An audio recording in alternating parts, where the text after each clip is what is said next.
We're back on In Depth with Francis Rose on Federal News Radio, 1500 AM.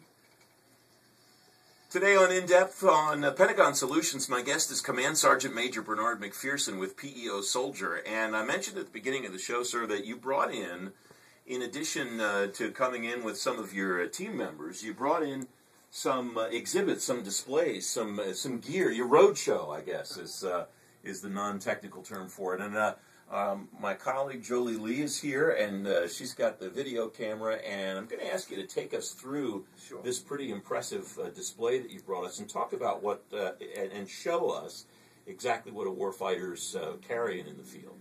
Francis, thank you very much. And this is the reason why we brought this mannequin. This mannequin right here represents exactly what our soldiers look like, what they're fighting in.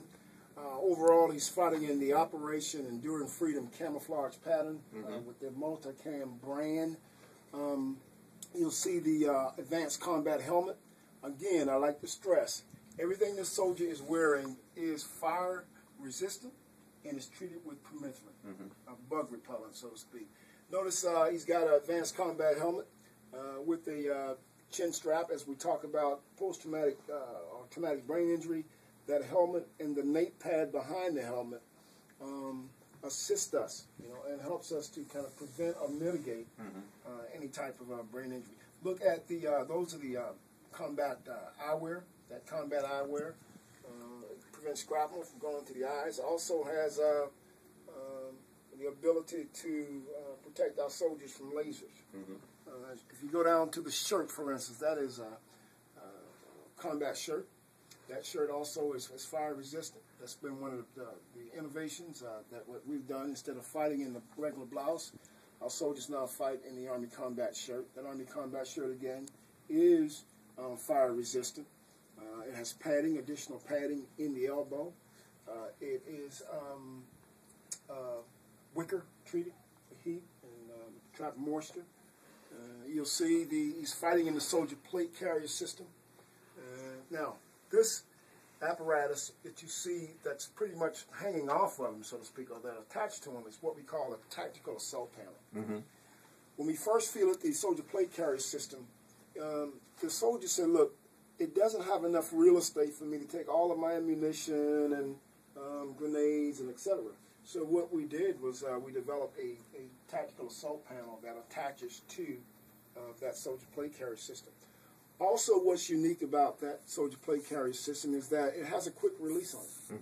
If a soldier is injured and he's got to get out of that, one pull and that pretty much disassembles, whether he's in a vehicle or he's dismounted, or he needs to be treated medically. So that disassembles. The soldier plate carrier system, again, allows our soldiers to give them more real estate to carry more ammunition, or the right amount of ammunition.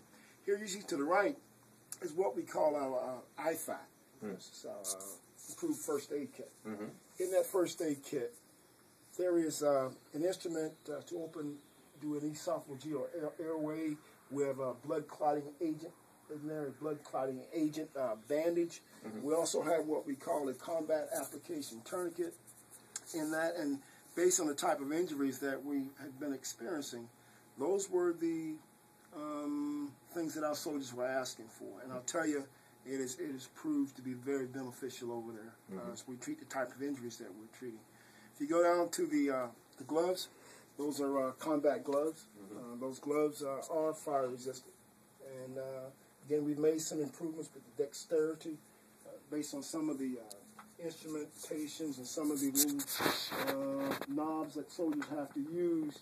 They needed some dexterity in the fingers, so we got them the right type of gloves. If you go down to the knee pads, those knee pads, soldiers kneel as they engage in combat and mobilization. They're on the rocks up in the mountains. They need those. And then down to that is a mountain boot made specifically for our soldiers fighting in the mountains of Afghanistan. And that's, again, one of the improvements that we got back from soldiers, that they needed a specific mountain boot, Class C sole, really stiff. And as we speak, I think I said this earlier, that we've also improving that boot. We'll have another boot out in about 6 months. So if you move over here, we have, this is the enhanced combat helmet. Mm-hmm. Why is it enhanced? It's going to give us 50% more protection from shrapnel and small arms. Mm-hmm. It also gives us additional protection on the size of the round. Now, when we think about adding things to soldiers, we have to think about the weight.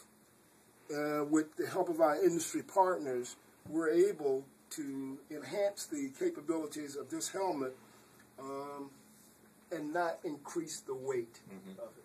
So this will be out around June of 2011. We'll have that fielded as well. What I also want to put in another thing about this enhanced combat helmet, we're working with the Marines. It's actually, we're working very closely with the Marines and trying to develop this helmet as a joint partnership, and so forth, so good. What you see down here is a non-destructive testing equipment. We call it the NDTE. This piece, this system is about $1.8 million per system. When you talk about confidence in the gear, what this does, this non-destructive testing equipment, the NDTE, as our soldiers fight in these plates, we ensure that there is something on the ground that our plates can be tested, whether they're cracked or chipped. This NDTE does that for us, and we have several in the theater. And so again, to ensure that our soldiers have confidence in their equipment and the place that we give them, we have this system actually fielded. Command Sergeant Major, we've got to take another break and get ready to wrap up, but I want to ask you about a couple of the things in particular that caught my eye when we come back from the break on Federal News Radio 1500 AM. It's In Depth with Francis Rose. My guest is Command Sergeant Major Bernard McPherson of PEO Soldier, and I remind you that our internet editor, Jolie Lee's in the studio with me taking video, and we'll post it this afternoon at federalnewsradio.com so you can see